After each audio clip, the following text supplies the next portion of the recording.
Hello friends, welcome to my channel. This is part 3 of our HTML tutorials. So today we're going to be learning about marquee tags. So without any delay, let's begin.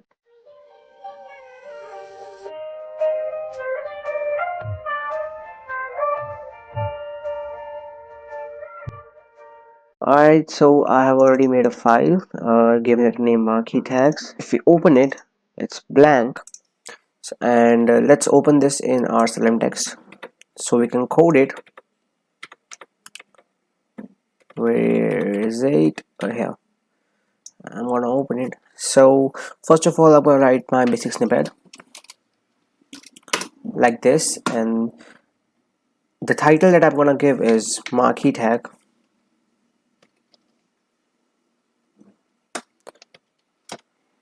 All right. I'll save it, refresh it, and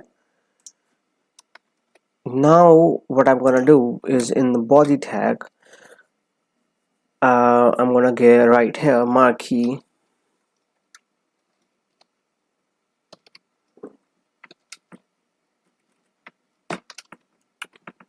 And I'm gonna close this tag.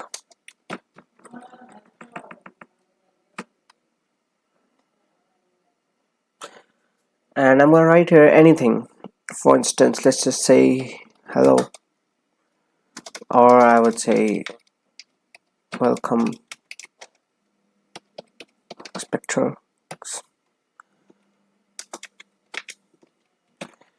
Let's refresh it and write.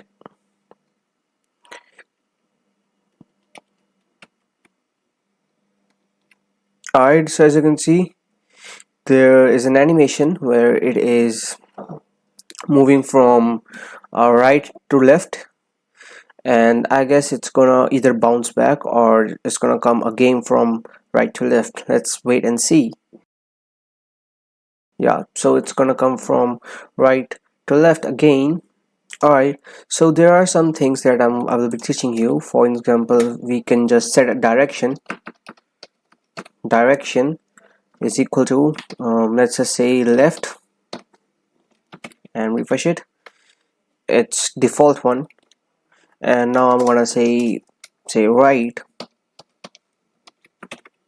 and it's coming from left and going towards right, if I'm correct. Now there is another one, say up, as you can see, and there's down. Oops, my bad. Save, up and down. Now there is a scroll mount option. Let me show you.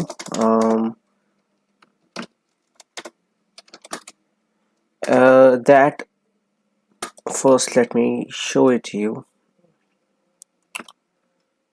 Scroll mount. So this just tells this. So this just tells the speed.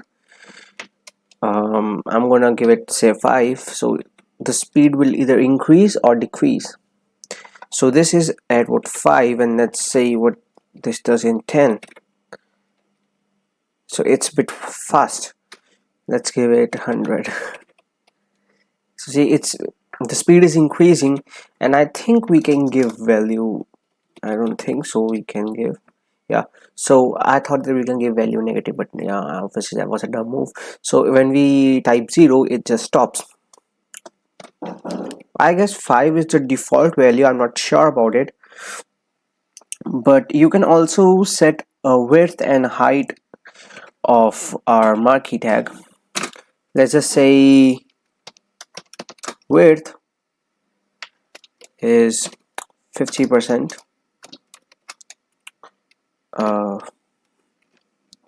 So it's gonna change its width.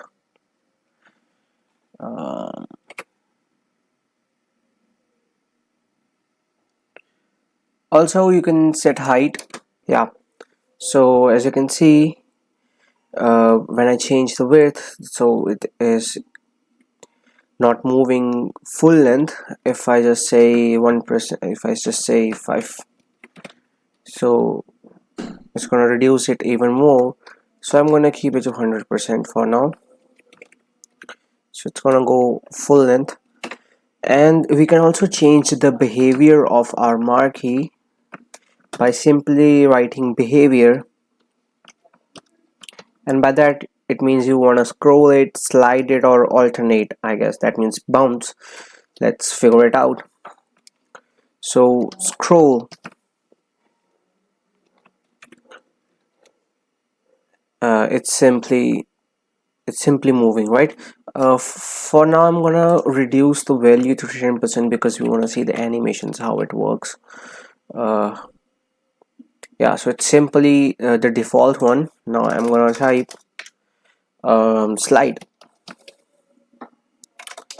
slide, save, refresh. What will this do? So yeah, so it's gonna slide it and then it's gonna stop there wherever I've written width, where at what percentage I've given width, it's gonna stop there. If I just write here 5, it's gonna stop at the 5%. See, it didn't even complete it itself.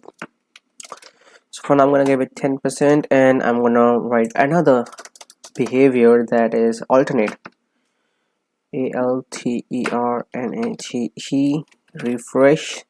So yeah, it's gonna bounce back. Yeah, this is the most useful one, I guess, because I would prefer this one instead of scroll. You can also use scrolls.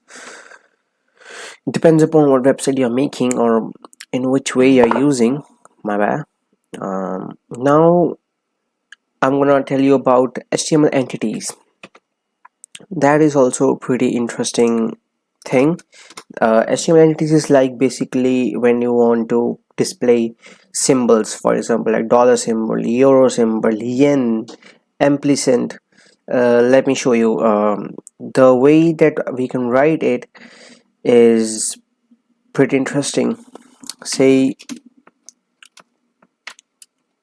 I wanna give I wanna display a dollar sign. All right, so what I'm gonna do is I'm gonna write here dollar. Up, didn't work. Oh yeah, as you can see, it works now. I just have to put a semicolon there. Now there are many other we can type. For example, let's break it first, and now we're gonna write let's say I want a euro symbol.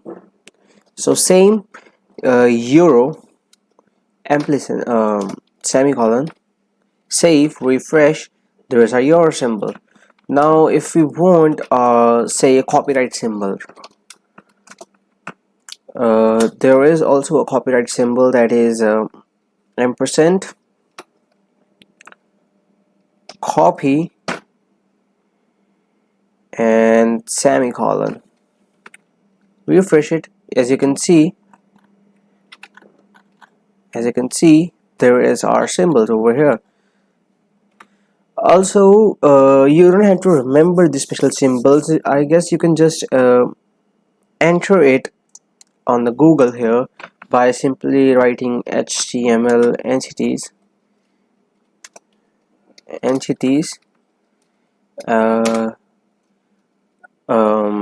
special symbols, special entity codes. Yeah, special entity codes. So as you can see, the first schools, there are many non-breaking spaces, and here see, less than, greater than, there is our entity name. You just have to copy it and simply use it. Ampersand, cent, pound, yen, euro, copyright, registration, trademark. Yeah, so you don't have to remember it, just Google it and you can easily find it out. Alright, so that's it for today's video, guys, and I'll see you in the next video. Till then, goodbye. Tell me pretty lies, look me in the face, tell me that you love me, even if it's